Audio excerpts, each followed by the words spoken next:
pertanyaan yang mungkin sedang populer di tengah masyarakat, yaitu tentang ada kasus orang yang dihakimi gara-gara dia protes suara masjid speakernya terlalu keras. Sebenarnya sebatas mana sih kebolehan masjid itu pakai pengeras suara? Ini pertanyaannya. Baik, jadi begini, sebenarnya aslinya kalau kita merujuk kepada apa yang terjadi di masa Rasulullah SAW, kita tidak menemukan di Masjid Nabawi masa itu pengeras suara, nggak ada. Jadi kalau ditanya apa hukum pakai pengeras suara, jawabannya bid'ah sebenarnya. Maksudnya tidak ada di zaman Rasulullah SAW itu. Speaker atau pengeras suara itu kan baru adanya di abad ke-20 ini, di abad ke-14 Hijriah. Di mana sepanjang perjalanan umat Islam dari dulu sampai sekarang, memang pengeras suara itu belum ada, belum ditemukan.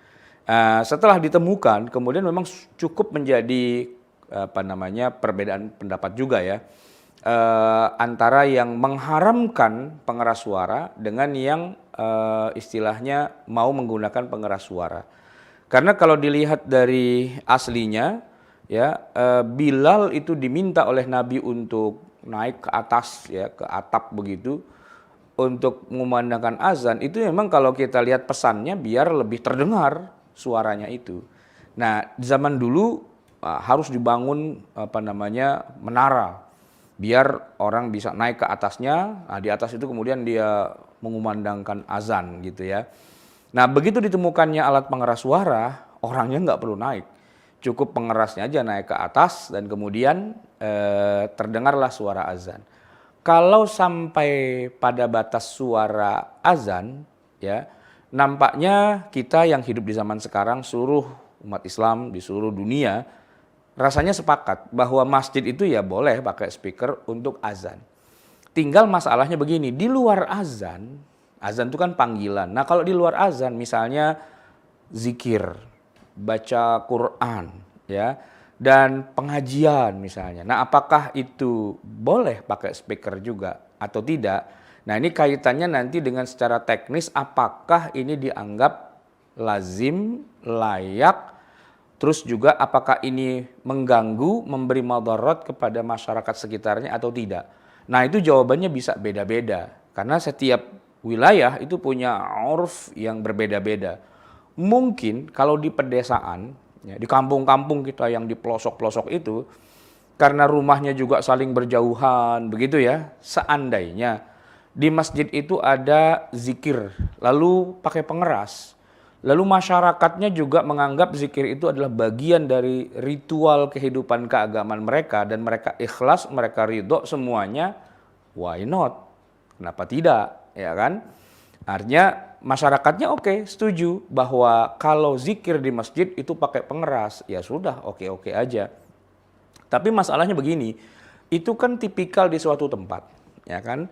Boleh jadi nanti di tempat yang lain, sebutlah misalnya daerah yang agak heterogen. Ada muslim, tapi ada tidak muslim misalnya. Lalu mereka setiap hari selain mendengar azan 5 waktu, dengar juga zikir yang keras, dengar juga membaca ayat Al-Quran yang keras beberapa menit sebelum azan, bahkan juga mendengar pengajian dengan suara yang keras. Nah pertanyaannya begini, ini tetangga-tetangga masjid yang agamanya bukan Islam, bisa jadi mereka memang tidak mayoritas gitu ya, bisa jadi mereka minoritas, kira-kira mereka ini terganggu atau tidak?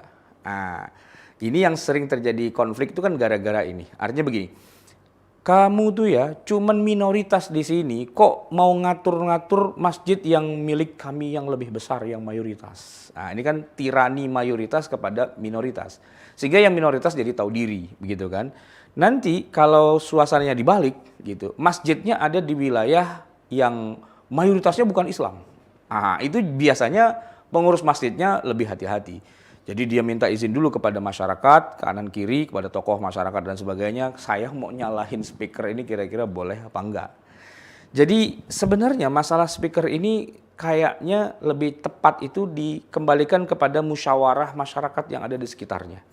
Baik sesama umat Islam ataupun juga sesama yang bukan Islam. Carilah mana yang paling baik di antara keduanya. Mungkin Untuk azan silahkan, tapi untuk misalnya zikir yang keras dan sebagainya, nah itu perlu dimintai juga pendapatnya orang-orang yang ada di situ. Boleh jadi nanti ada nenek-nenek yang nggak bisa tidur, ada orang sakit, ada bayi yang baru lahir dan macam-macam. Nah itu yang perlu diperhatikan juga. Jangan sampai masjid yang kita banggakan itu malah jadi sumber madarat, sumber fitnah yang ada di tengah masyarakat. Kita mengandalkan begini, di kampung saya, nenek saya itu kalau nyalain speaker tuh 24 jam nggak ada masalah. Lah iya itu kan di kampung ente yang memang uruf atau budayanya seperti itulah. Kita tinggal di Jakarta misalnya, yang orangnya macam-macam, ya kan? Sehingga tingkat penerimaannya terhadap suara speaker masjid itu bisa beda-beda. Nah ini bagaimana kemudian pengurus masjid, imam masjid, ya jamaah masjid itu bisa ya berkompromi gitu. Bukan masjid itu dijadikan sebagai alat untuk melakukan tirani gitu ya kepada masyarakat yang merasa terganggu tapi nggak berani. Karena kejadiannya seperti yang baru-baru ini terjadi, ya ada orang mempertanyakan kenapa masjid suaranya keras banget dan sebagainya, malah disidang, malah dihukum dan sebagainya. Nah itu kan sebenarnya apakah Islam mengajarkan seperti itu? Ini yang perlu kita perhatikan juga. Seharusnya bagaimana caranya biar kita berdakwah itu dengan cara yang santun, biar orang yang bukan Islam itu malah dapat hidayah karena perilaku kita yang simpatik. Nah kalau perilaku kita kebalikannya negatif, orang semakin jauh dari agama Islam. Dakwah kita ini menjadi kurang diminati orang banyak karena kurang membuat orang menjadi tertarik. Alih-alih memberi makan, yang ada malah mengganggu pagi sore siang malam dengan suara yang sudah tidak. Dan yang merasa terganggu kadang-kadang bukan hanya orang di luar Islam. Kita yang muslim pun juga terganggu karena suaranya itu bisa sangat-sangat mengganggu. Nah oleh karena itu kalau kembali kepada aslinya, masjid itu aslinya tidak ada speaker. Aslinya di masa Rasulullah. Kalaupun ada untuk azan oke. Tapi untuk yang di luar azan dan sebagainya kita lihat kenyataannya. Kalau masyarakatnya semua mendukung, tidak ada yang protes karena memang itu budayanya oke. Tapi kalau di tempat yang heterogen, di tengah kota, yang kosmopolitan, yang ada banyak ragam manusia dan sebagainya dengan segala kepentingan dan merasa terganggu dan sebagainya, pengurus masjid harus bermusyawarah, ya.